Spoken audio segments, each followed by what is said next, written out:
Alors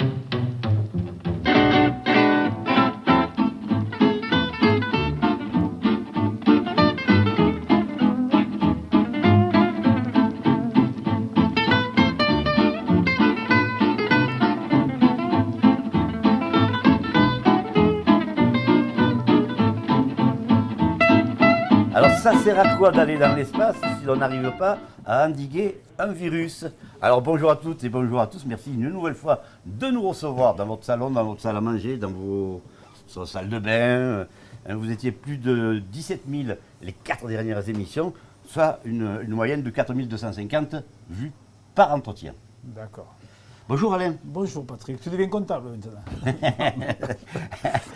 Comment vas-tu? Écoute, moi je vais bien. Pour le moment, aujourd'hui, je vais bien. Voilà. Est-ce que tu es prêt? Non. Enfin, prêt pour l'ouverture? Non, je ne suis pas prêt. Parce qu'on n'a pas la date encore. Pourquoi tu veux te préparer? Il te faudrait combien de temps pour que tu sois prêt? Enfin, minimum 8 jours. Minimum 8 jours. Quand on parle de toi, on parle de l'ensemble des restaurants. Hein, je rappelle. Ah ben, les restaurants, après, je ne sais pas, chacun gère comme il a envie, mais moi, une entreprise comme la mienne, il faut entre 8 et 10 jours de préparation entre l'équipe, le mental, les achats, le nettoyage, la mise en place. L'équipe dans les cuisiniers aussi, important. Une équipe complète. Voilà, même les gars du ménage, tout le monde. D'accord. Bon, ben, si tu veux, je viens de te donner un coup de main pour le ménage. Non, c'est pas la peine, non, on va gagner du temps. Bon alors, Alain, et là on n'est pas là pour rigoler. D'accord. Pour plaisanter. On parle sérieux. On parle sérieux. Non, mais sérieux. Qui recevons-nous ce matin? Écoute, c'est vrai que je ne me rappelle plus. Réfléchis Tout bien. le temps, tu me poses la même question. Je ne sais pas. Réfléchis bien parce que tu pourras avoir un licenciement immédiat. Ah, alors attends, je parle un Eddy, à part Eddy, non? Eddy Mitchell? Ah ben non, pas Eddie.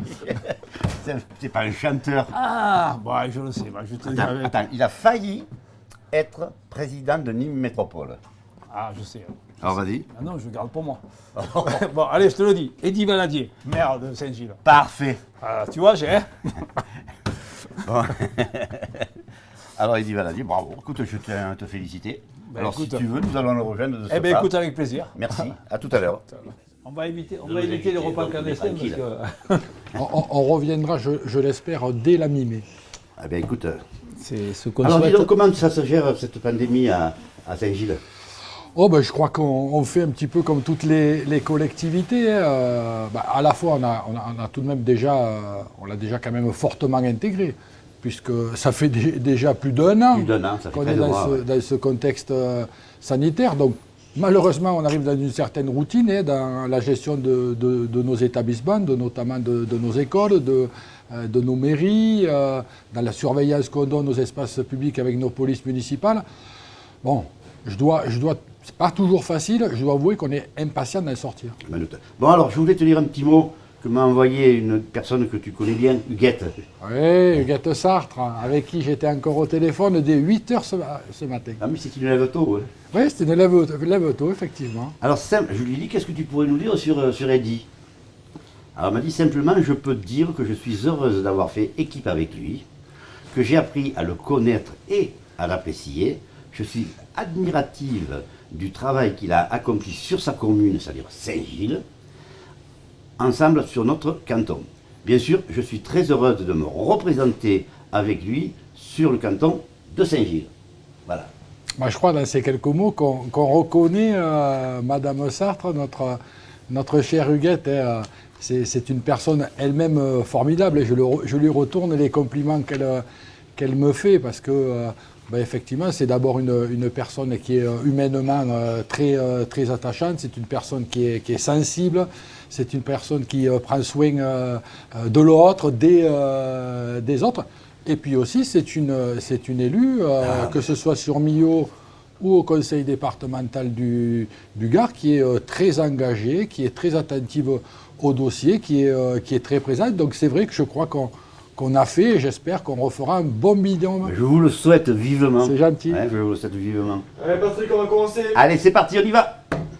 Dans 3, 2, 1.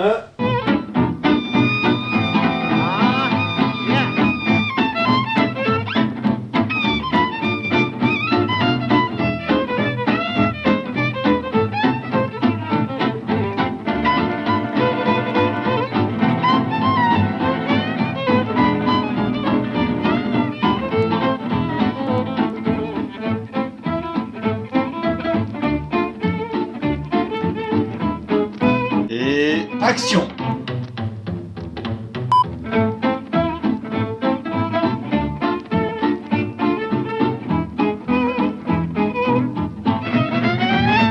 Bonjour à toutes et bonjour à tous, soyez les bienvenus dans l'émission Tête à Tête. Nous recevons aujourd'hui Eddy Valadier, maire de Saint-Gilles, aussi appelé Saint-Gilles du Gard, avec plus de 13 477 habitants, en co-animation avec Alain Moula. Bonjour Alain. Bonjour Patrick.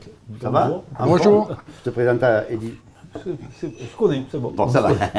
À la vision et à la réalisation, Aurélien Quillet. À la communication, à la photo, la plus nimoise des Canadiennes, France Pellicano. Il n'y a pas d'amitié possible entre deux hommes politiques, au moins dans le même parti, Édouard Herriot. Je ne partage pas forcément.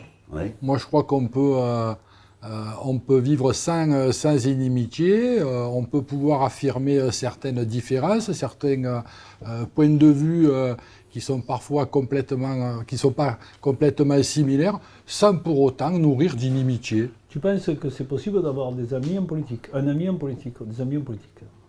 Oh, oui, on a des amis de par l'histoire. Moi, je sais par exemple que, pour ne pas les nommer, Richard Flandin par exemple, on se connaît depuis notre plus jeune âge. Donc, et on était amis avant la politique. Donc c'est pas la politique qui a construit notre amitié, c'est plus notre scolarité, l'amour du football. Richard Tiberino aussi. Richard Tiberino, évidemment, on s'est construit ensemble lorsque nous étions tous les deux, et avec d'autres, au RPR. Oui. Bon, donc c'est vrai qu'à force de se connaître, on devient amis, on s'apprécie. Pour autant, on peut aussi se dire les choses. Toi, tu as beaucoup d'amis parce que tu es connu. Est-ce que tu as des connaissances ou des amis? On va dire plus de connaissances que d'amis. D'accord. Alors, Eddy Valadier, aux dernières élections municipales de 2020, a été élu sous l'étiquette LR à plus de 70% de suffrage. Écoutez, c'est... Rien n'est un hasard. Probablement que ce n'est pas totalement un hasard.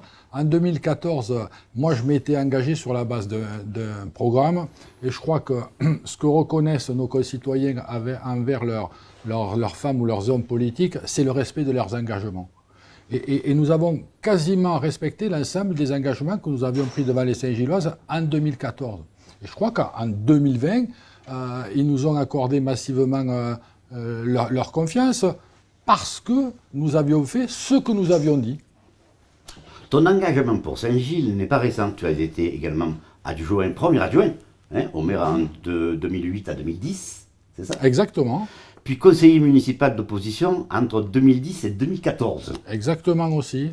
Et tu es officiellement devenu maire de Saint-Gilles le 5 avril 2014. Donc, que tires-tu de ces deux mandats enfin, le deuxième vient de débuter il y a peu de temps. Que tires-tu comme expérience de ton premier mandat, par exemple? Moi, je suis un homme passionné par deux choses. Par la politique, parce que je me suis engagé jeune dans le mouvement gaulliste. J'étais au lycée Alphonse Daudet, donc l'action publique est tout le temps quelque chose qui m'a passionné. Et puis, j'ai une seconde passion, c'est notre territoire, Saint-Gilles, le sud de ce département. Donc, ces deux choses ont guidé mon engagement. Alors pardonne-moi, mais justement pour parler de Saint-Gilles, Saint-Gilles, ce sont les portes de la Camargue. Parce que nous sommes regardés un petit peu partout, donc dans tout département. Donc présente-nous un petit peu Saint-Gilles. Oui, mais Saint-Gilles, c'est d'abord une très grande commune, 15 000 hectares. Ça l'a fait, grosso modo, je crois, la 59e commune de France, Arles étant la plus grande. C'est un territoire qui est magnifique. Il est partagé par... une moitié en pleine de Camargue, notamment au bord du Rhône, et puis son autre moitié plus sur les costières, puisque Saint-Gilles va à quelques kilomètres des Saintes-Maries-de-la-Mer, et je le rappelle, l'aéroport de Nîmes est situé sur la commune de Saint-Gilles. Donc c'est Nîmes-Garon, tu veux dire? De Nîmes-Saint-Gilles, parce que Garon n'a pas un mètre carré de cet aéroport. Voilà. D'accord. Donc c'est Nîmes-Saint-Gilles. C'est l'aéroport. Bon, moi je crois que pour un aéroport, ce qui compte, c'est d'avoir un nom qui porte à l'extérieur. On n'est pas là pour faire des guerres picrocolines entre les uns et les autres. Moi, je crois que cet aéroport, il devrait s'appeler Nîmes-Camargue-Pont-du-Gard. Ça parle. Bien sûr. Ça parle à nos amis étrangers, parce que la Camargue, ça, c'est un territoire qui est connu de façon internationale. Voilà. Donc, après, peu importe qu'il soit... Moi, pour un Nîmois, né à Nîmes, un vrai Nîmois, je pensais que Garon, c'était l'aéroport, puisque le village est frontalier, quoi. Donc, je savais que Saint-Gilles était à l'intérieur, mais je ne pensais pas qu'il n'avait pas un mètre carré de... Eh oui, ben c'est l'histoire qui a été... je suis bien content. Ça vient de l'époque de la base aéronavale, et à ce moment-là, le Pacha a appelé base aéronavale Nîmes-Garon. Voilà. La petite histoire dit que parce que Garon était le plus près clocher, qu'il y avait une tradition marine de... Bon, je ne le sais pas. En tout état de cause, peu importe. Ce que je voulais dire par là, c'est que Saint-Gilles est un territoire immense. Ça en fait aussi, avec sa population, la 5e commune de ce département. Voilà, donc avec beaucoup de choses à faire, à proposer, à imaginer. Bien, en 2014, cette même année, tu es élu vice-président de Nîmes Métropole sous le mandat d'Yvan Lachaud. Tu étais président de Nîmes Métropole chargé de la politique de la ville et de la sécurité et de la prévention de la délinquance. Et en 2015, tu deviens conseiller départemental du canton de Saint-Gilles. Est-ce qu'il a été bien géré, le Nîmes Métropole a été bien géré avec Yvan Lachaud? Nîmes Métropole, je crois qu'on peut être heureux de l'héritage que nous ont laissé celles et ceux qui l'ont dirigé. Que ce soit Jean-Paul Fournier, à qui on doit reconnaître qu'il est l'homme de la création de cette métropole, avec de belles réalisations. Nemosa, Paloma, Lazac Mitra sur Saint-Gilles, Garon et Nîmes. Il y a eu ensuite le mandat d'Yvan Lachaud, pour lequel Jean-Paul Fournier nous avait demandé de le soutenir dès 2014. Il y a eu une certaine continuité sur d'autres projets. Bon, après, je crois qu'on peut se dire la vérité. Il y a des situations politiques purement nîmoises qui ont abouti à certaines divergences. Voilà. Tu avais une question à poser? Oui. Que fais-tu pour aider les gens qui sont en difficulté? Que peut faire une mairie et que fais-tu pour aider les gens en difficulté à Saint-Gilles? À Saint-Gilles, on a, je le disais tout à l'heure, c'est une commune importante, on est quasiment 15 000 habitants avec une sociologie diverse. On a 2 quartiers prioritaires politiques de la ville. Notre centre ancien historique, une cité plus récente, la cité Sabato. Effectivement, on a des espaces urbains qui, dans leur histoire, ont un petit peu été abandonnés. Donc, où peut intervenir une collectivité, c'est en se réappropriant les espaces, en y créant des aménagements publics. On l'a fait par exemple, nous, en centre ancien. On a créé un pavillon de la culture et du patrimoine pour redonner de la proximité dans ces quartiers.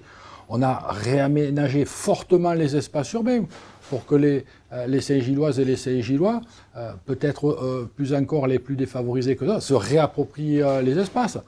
On travaille beaucoup sur nos écoles. À la cité Sabato, on a refait complètement l'école La Forêt. On a créé un équipement sportif de proximité. Donc, on a beaucoup de moyens pour agir sur le quotidien de nos concitoyens. Bien. Tu as une autre question peut-être sur Oui. Sabato par exemple? Alors, voilà, on va parler un peu d'insécurité, c'est actuel aujourd'hui, donc un problème qui touche un peu toutes les villes. Qu'est-ce que tu en penses de mettre des caméras? Parce que au niveau des caméras, qu'est-ce que tu en penses? Les caméras, moi, j'ai été celui, lorsque j'étais premier adjoint de la ville de Saint-Gilles, à commencer à les installer. Lorsque j'ai été élu maire en 2014, on a accru notre dispositif et dès cette année, on va rajouter 20 à 25 caméras supplémentaires pour porter notre dispositif autour de 50 ou 60 caméras. C'est un outil. Est-ce qu'on voit qu'il y a une amélioration à partir du moment où il y a une caméra? En matière de tranquillité publique ou d'insécurité, on peut dire les choses. S'il y avait une solution miracle, On n'aurait pas attendu Eddy Valadier pour la proposer à sa commune et au pays. Ça fait longtemps que tout le monde aurait réglé les problèmes. Donc, pour travailler sur ces sujets-là, qui sont des sujets qui me préoccupent, qui préoccupent nos concitoyens, il y a un ensemble de faisceaux, d'outils et de moyens. Dont les caméras de vidéoprotection, parce que ça permet soit une surveillance à l'instant T, soit de pouvoir récupérer des images pour derrière identifier des auteurs de troubles, des auteurs de différents actes, mais pas que. Il faut aussi avoir des moyens en matière de ressources humaines. La ville de Saint-Gilles, on est en train de porter notre police municipale à 20 agents. Nous étions 16, on est en train d'en recruter 4 supplémentaires. On a mis en place le dispositif voisin vigilant, parce que la sécurité, je le rappelle, c'est d'abord l'affaire de l'État, hein, parce que c'est un sujet régalien. Ensuite, évidemment, et je crois qu'on peut le dire aussi, hein, par rapport à certaines défaillances de notre État, ben, les maires sont obligés de s'en saisir. Mais aussi, c'est l'affaire de tous. Voilà. Je crois que, ne serait-ce que lorsqu'on part en vacances, qu'on ait son voisin qui jette un petit coup d'œil à son domicile, c'est important. Et ça participe. Donc, on a créé le dispositif des voisins vigilants. Par contre, là où je trouve que tu as fait fort, je crois que c'était l'année dernière, quelqu'un avait vidé un camion complet de dites statues quelque part, et toi tu as fait charger, tu l'as revidé de la Oui, Chine. et hier soir, rebelote. Oh. Oui, hier soir, rebelote, je suis interpellé par quelques voisins d'un quartier où manifestement il y avait certains qui avaient dû déménager, qui nous ont jeté des canapés en plein centre-ville. J'ai appris ça autour des 19h. À 19h30, j'y étais avec la police municipale pour identifier les auteurs de ces méfaits. Alors, je n'étais pas sur place.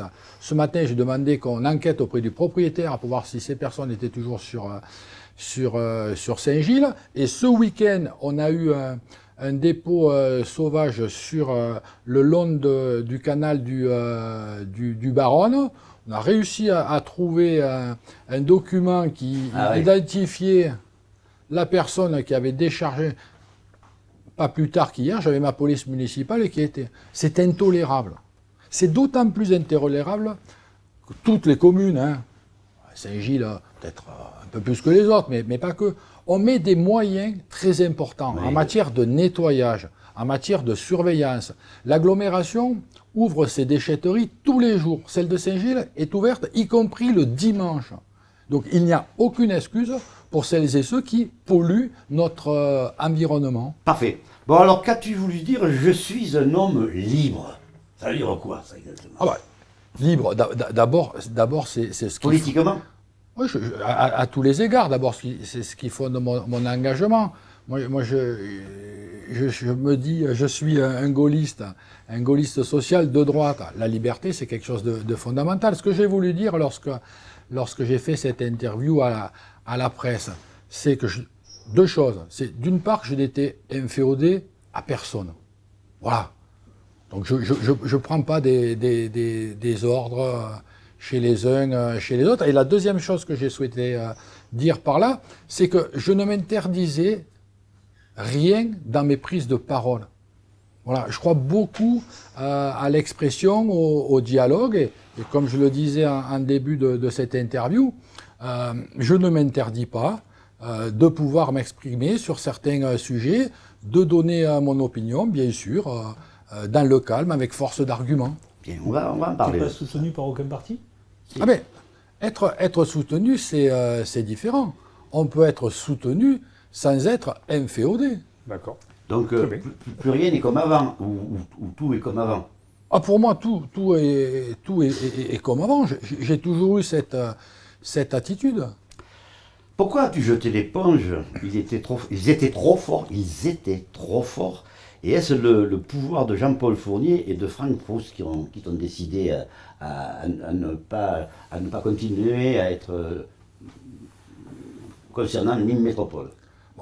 À la présidence, on va y arriver, à la présidence du métropole. Lorsque je me suis engagé après les élections municipales, un petit peu, disons, dans cette campagne interne auprès des élus des 30 collectivités de cet agglo, c'était aussi pour proposer un climat apaisé. Parce qu'il faut le dire, on a vécu tout du moins un mandat difficile, Oui. entre Yvan Lachaud et Jean-Paul Fournier, Tout le monde le dit, tout le monde le reconnaît. maire de Nîmes. Et que ce soit Franck Proust ou moi-même d'ailleurs, une de nos premières approches, c'était de proposer notre forme de gouvernance pour aboutir à un climat apaisé. Je crois qu'il faut aller au bout de ses convictions lorsqu'on est dans cet état d'esprit. C'est-à-dire que quand je me suis rendu compte, 48 ou 72 heures avant l'élection de notre président, que je ne pouvais pas arithmétiquement réunir une majorité de suffrages, j'ai considéré que aller au bout, ça allait à l'encontre d'un climat apaisé parce que ça aurait forcément créé des inimitiés. Voilà. Donc j'ai préféré, je crois, par sagesse, retirer ma candidature et appeler à voter Franck Proust. Mais cela, tu le savais quand même au début, quand tu as dit je vais déclarer ma candidature à Nîmes Métropole, tu savais que tu aurais des difficultés peut-être à être légitime pour tout le monde. Ouais. D'une part, toutes les élections sont difficiles. Il n'y a pas d'élection facile. Et ce n'est pas parce que c'est difficile, lorsqu'on croit à ces combats, lorsqu'on a des convictions fortes, qu'il faut renoncer. Parce que sinon, le général de Gaulle, eh ben, il n'aurait pas eu l'attitude qu'il a eue pendant la guerre. Donc, c'est parce que c'est difficile qu'il ne faut pas, lorsqu'on croit aux choses, qu'il ne faut pas s'y engager. J'ai beaucoup aimé tout à l'heure, lorsque tu nous as dit je suis un gaulliste, social. Oui. Parce qu'on a l'impression que être social, ça appartient uniquement à la gauche. Ah ben non. Ah ben non. Enfin, il y a eu de grandes avancées sociales sous les mandats de la droite. On parlait tout à l'heure du général de Gaulle, mais on peut évoquer Pompidou ou Jacques Chirac. Est-ce que Mitterrand, il y a eu des avancées sociales? Oui, mais peut-être trop. Peut-être trop. Parce que je crois qu'il ne faut pas confondre avancée sociale. On peut parler des retraites. Alors, les jeunes croient que les retraites ont toujours existé dans ce pays. Mais non, mais je crois qu'il ne faut pas confondre le social et l'assistanat, dans lequel parfois on est un peu trop. Tu penses qu'on y est trop en ce moment, l'assistanat? Je pense que sur certains sujets, effectivement, on y est trop. Bah, moi, je pense qu'aujourd'hui, là aussi, c'est ma liberté de parole, mais lorsque j'entends certains cadres des Républicains proposer qu'on augmente le SMIC pour qu'on crée un écart plus important avec celui qui se lève à 6 heures du matin ou celui qui profite de la situation sociale, moi je valide. Moi je suis pas favorable à une baisse des salaires. Au contraire, moi je suis favorable à ceux qui, par leur travail, créent de la richesse. Je dis, ces gens-là, il faut les récompenser. Dis donc, pour revenir un petit peu à Franck Proust, depuis les élections de Franck Proust, justement, de Nîmes Métropole, les dernières augmentations d'impôts étaient-elles légitimes? Alors, sur ce sujet,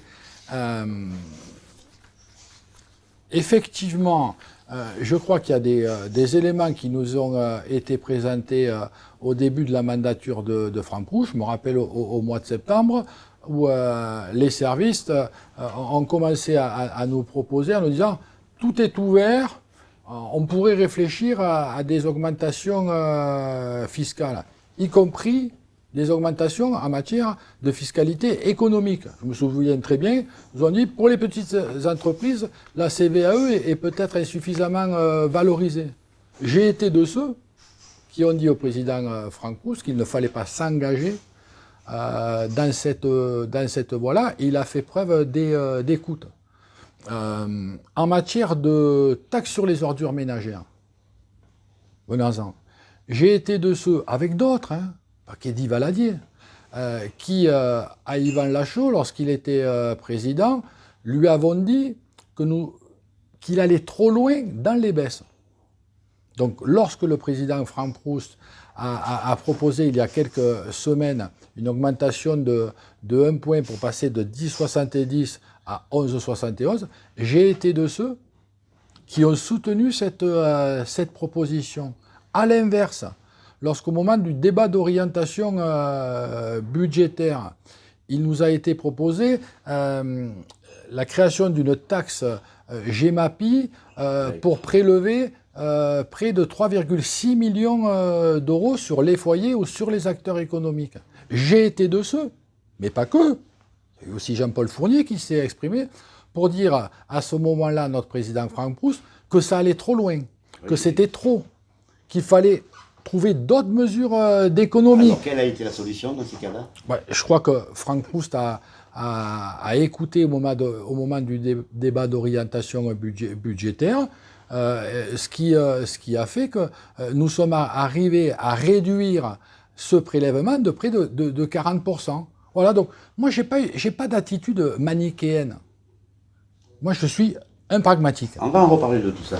Tu avais une autre question? Oui, j'aimerais connaître ta priorité pour Saint-Gilles. Qu'est-ce que c'est quoi ta priorité en tant que maire? Est-ce qu'il y a un sujet qui sort plus qu'un autre? Pour moi, Saint-Gilles, je ne devrais pas le dire, c'est le plus beau pays du monde. Mais je crois que les 36 000 maires de France disent la même chose de leur territoire et je crois que c'est tant mieux. On a beaucoup travaillé pendant les 6 dernières années. On a investi plus de 40 millions d'euros, 3 fois plus que ce qui s'investissait auparavant. On a travaillé sur notre patrimoine, on a travaillé sur nos aménagements urbains. Je le disais tout à l'heure, on a créé un pavillon de la culture et du patrimoine. On a travaillé sur nos écoles, on a rénové nos halles sportives.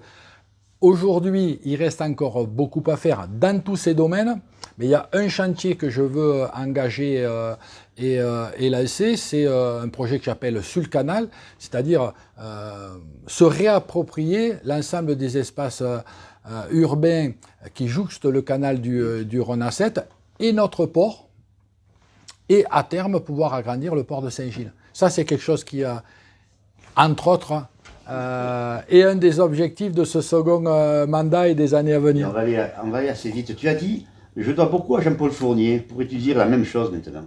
Oui, ah bah oui. Jean-Paul Fournier, effectivement, on n'est pas tout à fait de la même génération, non. Mais moi j'ai fait mes premières armes à ses côtés. Donc je l'ai beaucoup vu agir, je l'ai beaucoup vu travailler, je l'ai beaucoup vu militer, et donc ça m'a inspiré.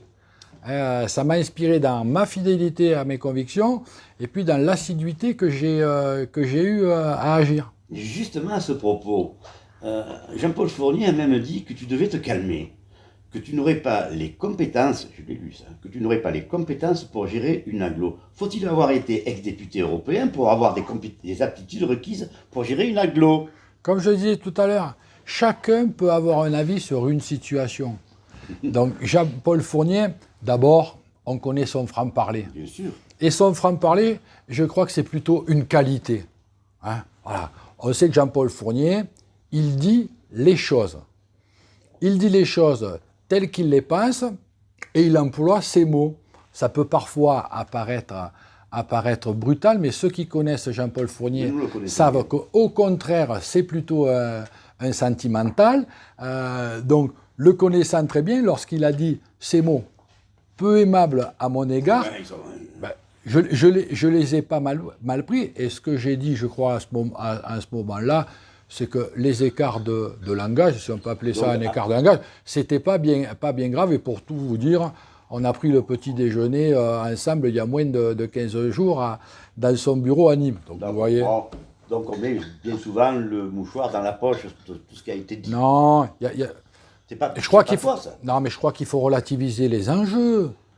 Ouais. Lorsqu'on est une femme ou un homme politique, il faut se placer au niveau des attentes de nos concitoyens. Le reste, c'est... Alors, je vais juste pour rappeler un petit peu ce que sont les conseillers départementaux. Ouais. Hein, quel est le rôle? Quels sont vos rôles en tant que conseillers départementaux? Tu peux nous en parler? Alors, d'abord, le conseiller départemental, il est élu sur un territoire hein, un peu plus large que la commune et bien évidemment moins que celle de la région. Par exemple, le canton de Saint-Gilles, c'est 7 communes. Donc on peut les citer Caveyrac, Clarensac, Saint-Comé-Maruéjol, Saint-Dionysy, Langlade, Millau et Saint-Gilles. Et Générac? Générac, je l'ai dit, et Saint-Gilles. Et puis, chose peut-être tu ne sais pas, Nîmes, oui. Puisqu'il y a un bureau de vote du territoire de la ville de Nîmes, celui qui porte notamment le golf campagne, qui est sur le canton de Saint-Gilles. Donc, qu'est-ce que tu pourrais dire aux personnes qui vont aller voter? Pourquoi elles iraient voter pour toi, pour vous? Ouais, bon. Toujours difficile de parler de soi-même. D'abord, je me présente en binôme. Je disais tout à l'heure avec Huguette Sarthe, qui est adjointe au maire de Amiot. D'abord, je crois qu'on a un bilan. C'est-à-dire qu'au cours des 6 dernières années, Huguette comme moi-même, on s'est attaché d'apporter notre appui, notre concours aux associations de ce territoire ou aux projets portés par les communes. Matière scolaire, on a aidé Caveyrac pour son école, on a aidé Saint-Dionysy pour agrandir la sienne. On a beaucoup aidé financièrement aussi à ce que certains aménagements urbains puissent se réaliser à Générac ou à Clarensac. On a aidé Langlade à faire sa salle polyvalente. Donc je crois qu'on a un bilan. Et puis je crois que chacun peut reconnaître qu'on n'a pas galvaudé la confiance qui avait été mise à nous en 2015. Parce que, comme je l'ai déjà dit, je crois que Huguette et moi-même, on peut nous faire tous les reproches qu'on veut, mais on est des femmes et des hommes de parole, c'est-à-dire que lorsqu'on s'engage, lorsqu'on dit qu'on va travailler et qu'on va bosser pour les autres, eh bien on le fait. On le confirme. Oui, vas-y. Est-ce que tu penses que le département a toujours une raison d'être par rapport à tous ces découpages Nîmes métropole, Nîmes, la commune, la région? Est-ce que c'est un vrai problème dans notre pays. Parce que tu as cité 4 ou 5, il y en a d'autres. Les PETR, les SCOT, enfin, on a beaucoup trop de strates de décisions qui coûtent cher, qui coûtent effectivement cher, qui diluent la responsabilité de sorte, je crois qu'il faut se le dire, le conseiller départemental, qui s'appelait avant le conseiller général, vous questionniez il y a 30 ou 40 ans nos concitoyens, chacun savait très bien vous dire à quoi servait le conseil général. Aujourd'hui, il y a tellement de strates que plus personne ne sait exactement. Qui est responsable de quoi. Et ça, c'est un drame. Très rapidement. Vous n'avez pas peur des abstentionnistes? Parce que là, il risque d'être beaucoup plus important cette année. Peur. La question n'est pas d'avoir ou pas de la crainte. Et effectivement, je crois que c'est à la fois un droit, mais aussi un devoir, que de se rendre aux urnes. Parce que, effectivement, il y a des choix à faire, ils sont légitimes, autant qu'ils soient faits par le plus grand nombre. Bien, vas-y. Non, mais... Vas-y. Après, on ne se fait pas d'illusions. Ouais. En pleine crise sanitaire, après quasiment 14 mois de confinement plus ou moins dur, avec, et je l'espère, une réouverture de notre pays en mai ou en juin, j'imagine que ça ne va pas être la préoccupation première de nos concitoyens que d'aller voter aux élections départementales et aux élections régionales, mais je le déplore. On peut dire aller voter. Oui, bien sûr. Bon, alors tu sais qu'ici, nous avons l'habitude de faire des surprises à nos invités. Ah, hein? J'aime les surprises, moi. Ah, mais c'est bien. Alors, comment te dire, comment le présenter? Écoute, on va lui demander de venir, tout simplement. Il arrive. Alors, je ne le vois pas très bien. Ah ben oui, mon ami Xavier. Xavier Perret. Bonjour Allez. Xavier. Salut Patrick. Une famille Saint-Gilloise. Hein. C'est la raison pour laquelle il est là, figure-toi. C'est une grande famille, effectivement. Il a été ton troisième adjoint aussi. Il a été mon adjoint. Je dois le dire aussi, il m'a aidé à être maire de Saint-Gilles en 2014 en évitant les divisions. Et puis après, il a œuvré dans les délégations que je lui avais accordées. Et puis, on se connaissait déjà un petit peu de par nos familles. Et en travaillant ensemble, je crois dire qu'on est devenus amis. Je crois qu'il y a le micro sous ta manche. Voilà. Oui, d'accord. Ok. Ok. Alors, comment il était maire comment était-il Comment il est dans la vie, Eddy? Eddy, ouais, ben, c'est Eddy. Hein, c'est un très très bon maire. C'est un très très bon maire. Parce qu'à l'époque, justement, il parlait de 2014. Moi, j'avais fait le choix de partir avec lui plutôt que de créer une liste concurrente. Et je regrette absolument pas parce que pendant les 6 ans, ça avait été un très très gros boulot. Et moi-même, j'y croyais pas. C'est-à-dire qu'on avait fait un programme qui était simple, hein, avec des objectifs, et il a été fait. Il a été fait, je crois que c'est une première à Saint-Gilles, hein, qu'un programme complet soit fait, avec des enjeux quand même importants, comme le site abbatial, la rénovation du centre urbain, des choses qui continuent à se faire. Et après, dans la vie, on a fait quelques repas, quelques fêtes ensemble. Ouais. C'est un bon vivant. C'est un bon vivant. Tu confirmes? Oui, je crois à la fois, je suis un homme comme tout le monde, ni mieux mais pas pire. Et puis effectivement, j'aime aussi la vie. Bien sûr. Ben heureusement. Ben oui, heureusement. Après, il est trop gentil. Hein. Tout le monde me jette que des fleurs, je suis pas toujours facile. Ouais, il est pas facile à vivre. Pas Ah toujours. non, on s'est engueulé une paire de fois. C'est normal. Non mais. De la France, Eh oui, bah oui. J'ai nous qui nous engueulons pas. j'ai un gros défaut là. Ah. Il a un penchant qui est parfois une qualité, mais c'est vrai que j'ai parfois tendance à m'occuper de beaucoup de choses, de trop de choses, et parfois à même choisir la couleur de la peinture ou la nature de la faïence. C'est pas une question, je crois que c'est pas une question de ne pas arriver à déléguer, et je crois que je le fais mieux aujourd'hui, je le ferai mieux encore demain. C'est qu'en 2014, il y avait des enjeux forts pour Saint-Gilles. Voilà, Saint-Gilles était tout de même une ville qui était marquée profondément, qui était en difficulté, qui avait connu beaucoup de vicissitudes politiques, qui donc avait conduit à peu d'efficience et d'efficacité. Et avec mes collègues, on était intimement convaincus que cette ville avait du potentiel, mais qu'on était obligé de réussir ce pourquoi nous avions été élus. Et donc c'est vrai que j'ai voulu m'assurer personnellement, mais avec toutes celles et tous ceux, que nous allions y arriver. Donc ça m'a fait peut-être un peu me surengager au quotidien, mais ce n'était pas un manque de confiance. Merci Eddy. Il était comment David Tébif quand tu jouais avec lui au hand? Oh, il était bon, c'était un bon joueur. Ouais. Ouais. Après, bon, il n'a pas progressé, enfin, il n'a pas pu aller. C'est en quelle année que tu jouais avec lui?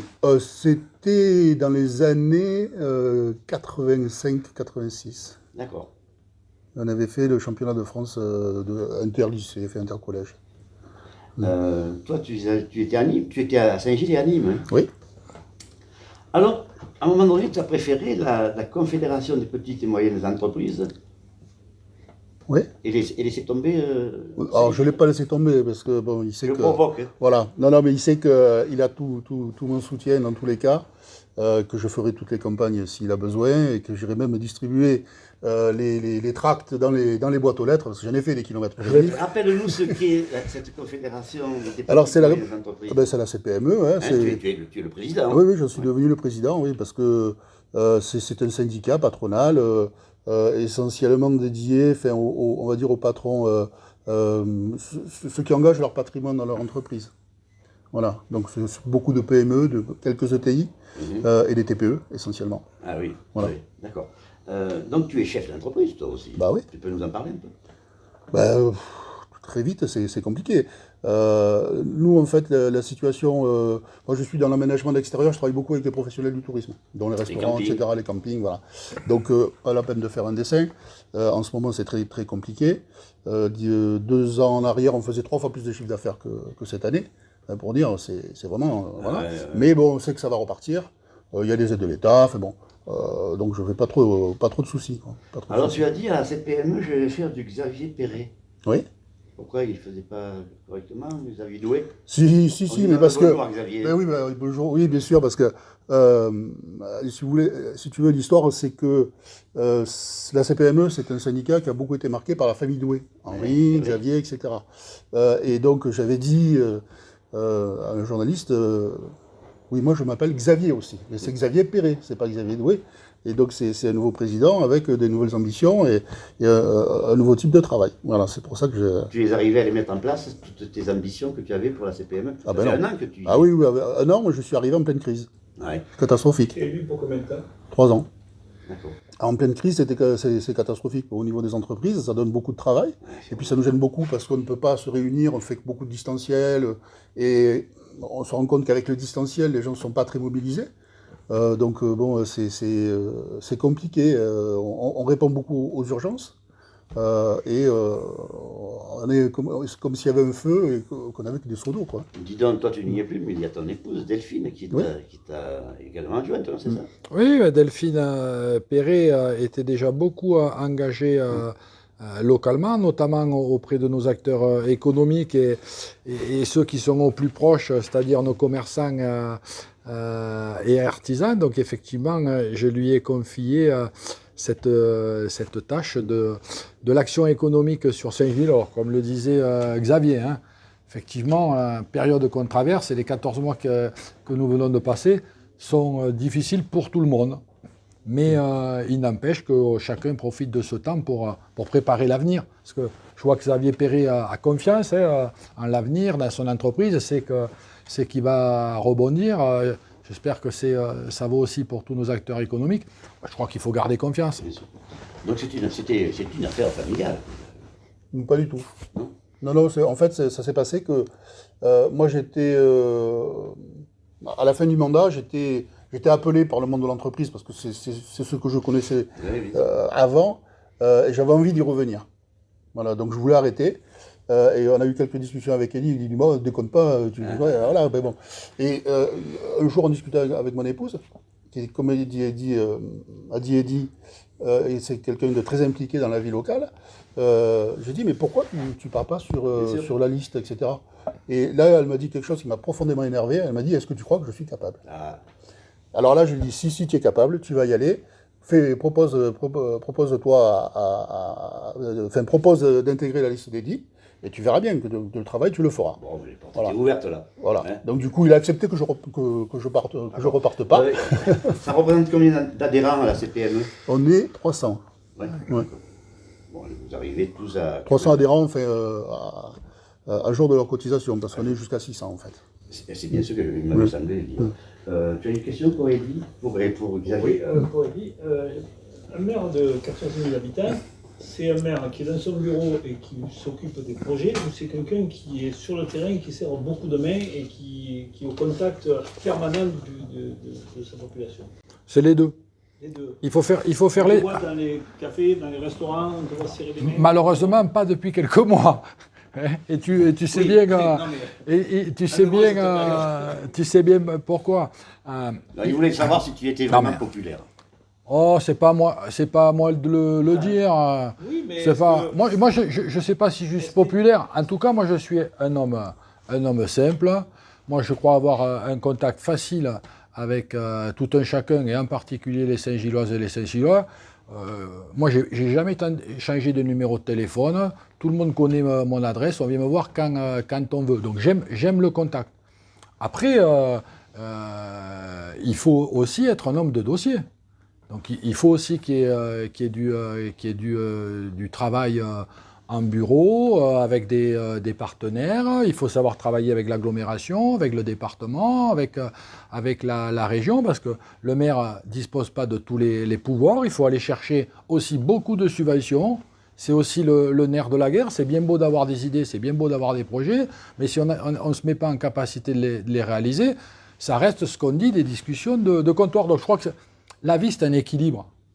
Effectivement, si on n'est que sur le terrain et qu'on ne passe pas au sérieux, au travail solide qu'il faut faire, on ne réussit pas.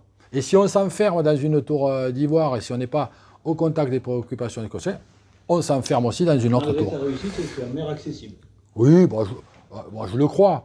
Vous savez, moi je vais faire mes courses à Saint-Gilles, les gens me téléphonent, m'envoient des cas. Et puis je les reçois quand ils le souhaitent aussi. Est-ce que tu as un emploi à côté, parce que tu as plusieurs fonctions économiques? Alors, moi j'ai une formation de scientifique. Oui. Voilà, moi j'ai une maîtrise de chimie, donc moi j'aime les chiffres, hein, j'aime l'arithmétique, j'aime les chiffres.